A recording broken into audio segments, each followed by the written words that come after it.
Okay, Jimmy, let's see your target. Okay, and what happened here? I don't know. It's just like a mistake. Okay, and why are these up here?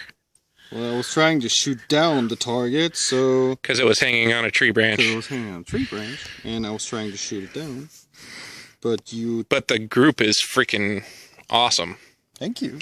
So, what do you like about this AR?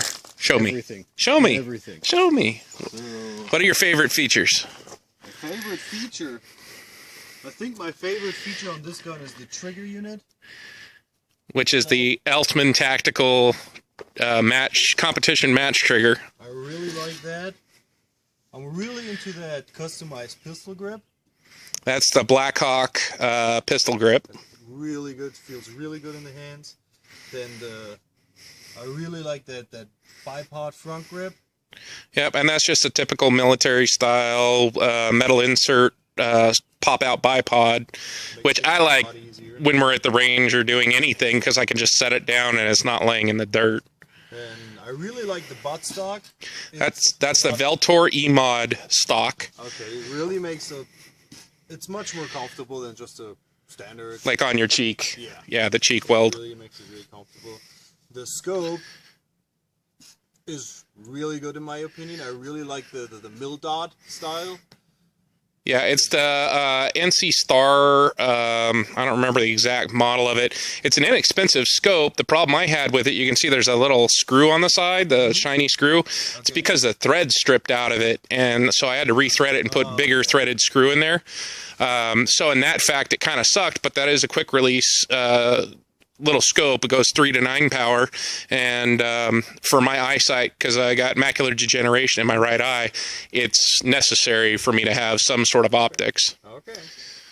So, other than that, like, in my opinion, the handguard, I would go with like a rail.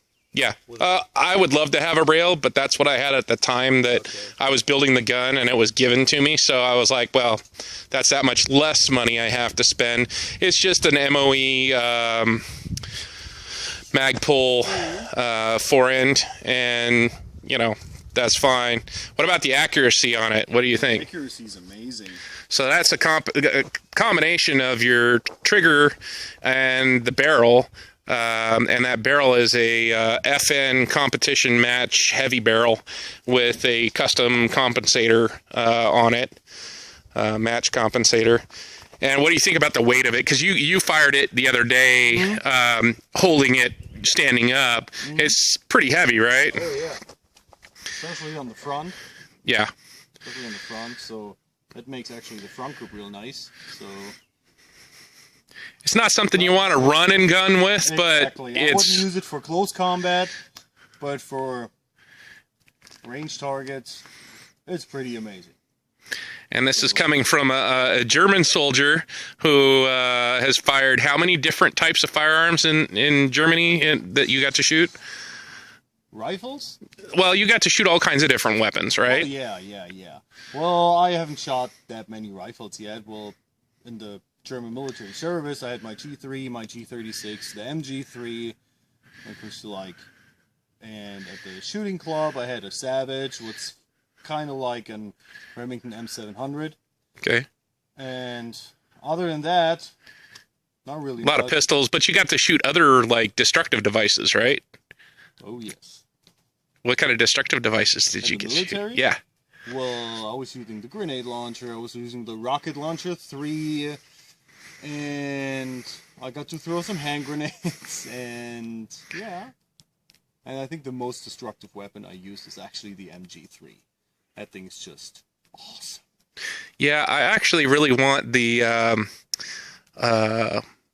what did they call it? It was Hitler's Buzzsaw. Oh, yeah. Is it the MG42? It's the MG42, but it's the I think it's the first. There are actually two of them, because like at their later models they turned down the rate of fire a little bit. Yeah. It's like the original one, I think the MG42, the first version of it was called the Hitler or whatever. Yeah, Hitler's Buzzsaw. Exactly, Hitler's Buzzsaw. I think it was 1,800 rounds per minute. Yeah, it was some ridiculous cyclic rate. And then they like turned it down to, I think it was 1,400 rounds per minute. Oh, Which is gee. pretty amazing, but and I think they kept that one for the MG3, so it's still like between 12 and 1,400 rounds per minute. Really, on the MG3? Yeah. Yeah, I haven't gotten to shoot any foreign military firearms, but I get to make my own. I've thought about buying parts to build an MG42. Why not? I could. I'd just get the tax stamp and I could have a full auto one. Because I'm in America. I'm not. Well, I'm in America right now. I can't have an MG42 in Germany. Even if it's a German gun, I can't have it. So what are the German laws on firearms? What can a citizen have versus what can a citizen not have? And if there's anything that average citizen can't have, what does it take to be able to get it or use it? Well, first of all, if you're in Germany, you can't have any fully automatic military rifles or guns. So you can't have a fully automatic weapon at all. Okay. So the caliber actually doesn't matter. You can have any sort of caliber you want, but non-fully automatic. Okay, and then what about semi-automatic rifles like AR or whatever? Semi-automatic rifles are fine. I'm not really sure about the magazine size. Do you have to have permits, and what do you have to do? To get a rifle? Yeah, if you wanted that right there, what would you have to do to have that in Germany? Oh, okay. First, I have to do like my weapon license. It takes about a year. So if you want to do that, you gotta go to the not the court, it's just like some sort of town hall. It's like a town hall of weapons and ammunition. So you gotta get your if you want to get your license, you first gotta go over there and they gotta do a background check. So they'll be sure you're a good person and they give you a gun. So if you're asking for a permit to have a rifle or any kind of weapon, you have to join a shooting club, and you have to go to the shooting club a whole year. You have to be able to go to the shooting club, I think 4 times every month. You have to be there. And at the end of the year, you have to shoot a competition, and in that competition, you have to shoot like a certain amount of points, so you get like your little needles, your little medal, trophies. little pin, little medals. Yeah. And in order to that, once you completed that, you are able to buy a gun. Then you have to get another permit to buy ammunition, and in order to that, you get like a little piece of paper because you're only allowed to have like a certain amount of guns. I think it's 2 rifles and 3 handguns. Okay. And yeah.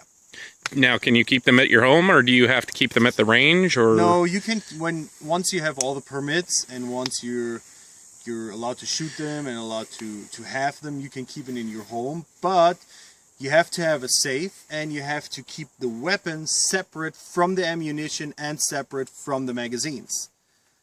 So you can't just have a safe and like load your AR, put it in there, lock it. No, that's not the way it works. You have to like unload it. You have to separate the ammunition from the magazine. Now, can you carry a firearm openly or concealed in public? No, not at all. Is there a permit that an average citizen could get to do that? There are some permits, but the only way you are allowed to carry a gun in the open is if you're a hunter, like a state licensed hunter. State licensed hunter? Yeah, we don't have hunters like... I couldn't go out hunting by myself like you guys here. I just could like... if I'm a hunter, state licensed hunter, there's like, okay... They call me and they're like, okay, the population of deers just got too big.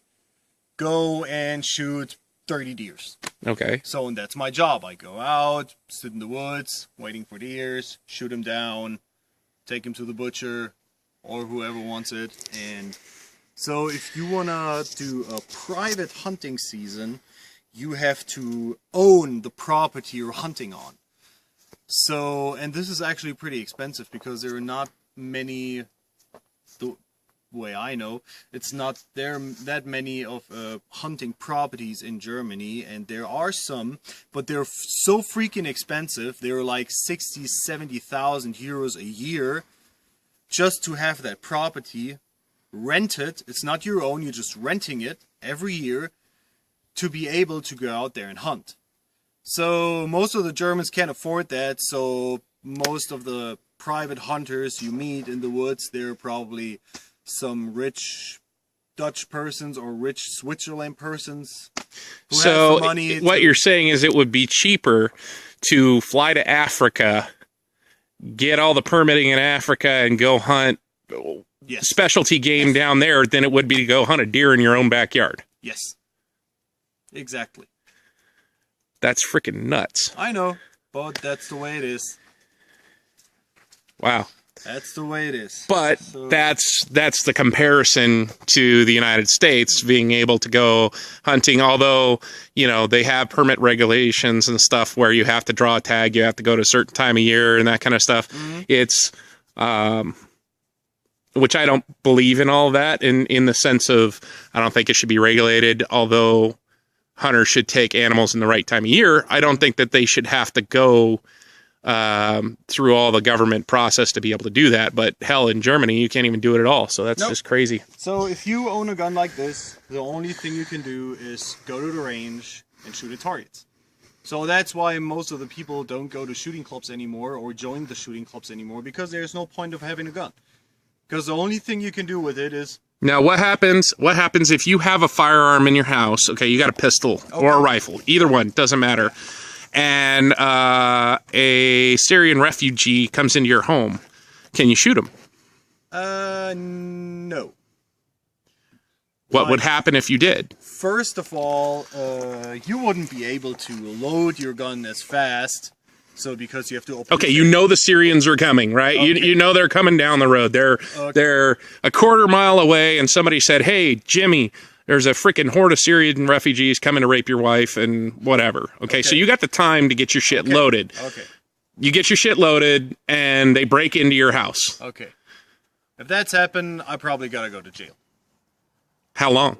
for a long time, because I get charged for murder, because I know. Well, this is the way it works in Germany. I know the refugees are coming and they want to break into my house, steal stuff, rape my wife, whatever. So, in order to that, I'll be able to load my gun, prepare for them to come, and shoot them.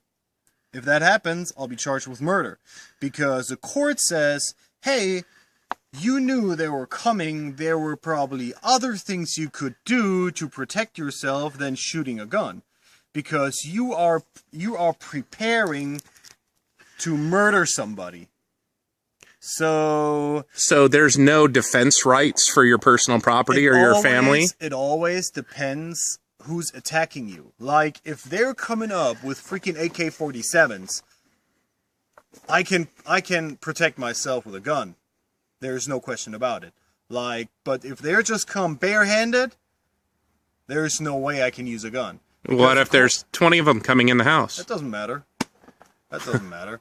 So 20 Syrian refugees break into your house to kill you and rape your wife, and you can't touch your guns. It probably always depends on the court. Of course. So, but in general, that's the way they think. Yeah. So if they're barehanded, you have to use the Equal minimum, force. You know, the minimum force you could imagine or you can think of. So if they will come barehanded, the court probably wants me to use like a nightstick or a baton or extendable baton or... Yeah, because that makes a whole lot of sense. I know, but like since they're not armed with firearms, I don't have the right to use a firearm. Okay, so what do you think about... Because you've been in America before. You were here for a year about 10 years ago, but you didn't really get to go do this at that point in time.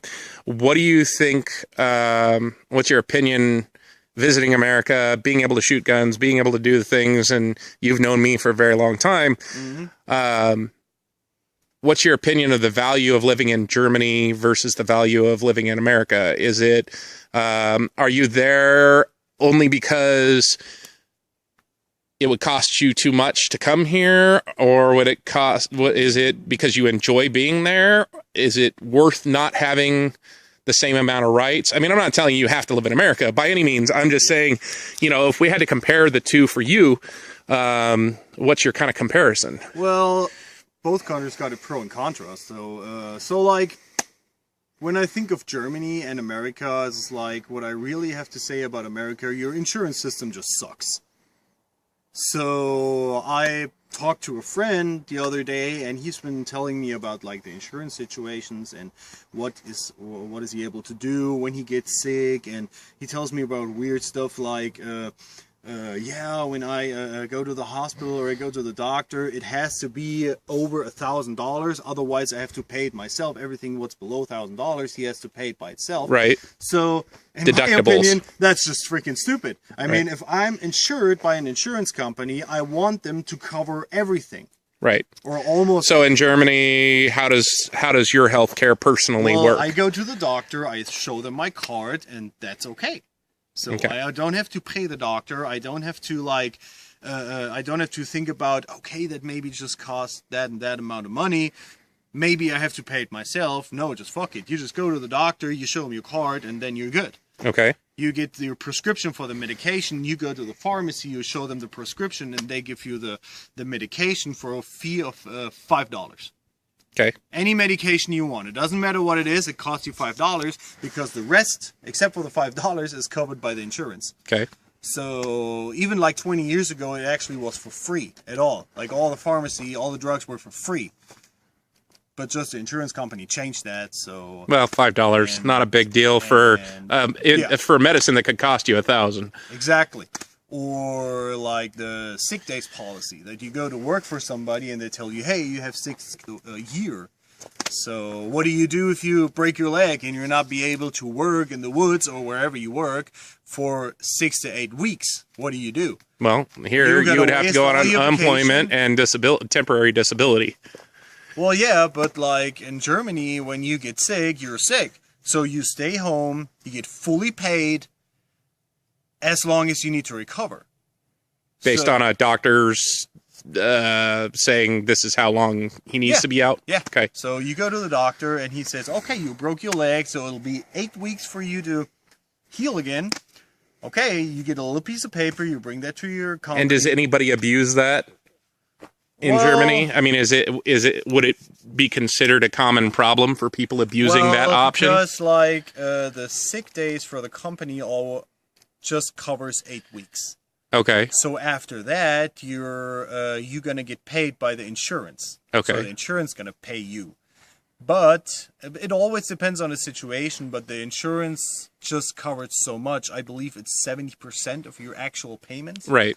So if you like already low on money, like you work for minimum wage or whatever, you're gonna get and get like 70%. $1,000 a month. Right. And you and then you get cut off your actual money and just get 70%. Well, that would have been like $1,000. You would get like $7. So in my opinion, that's just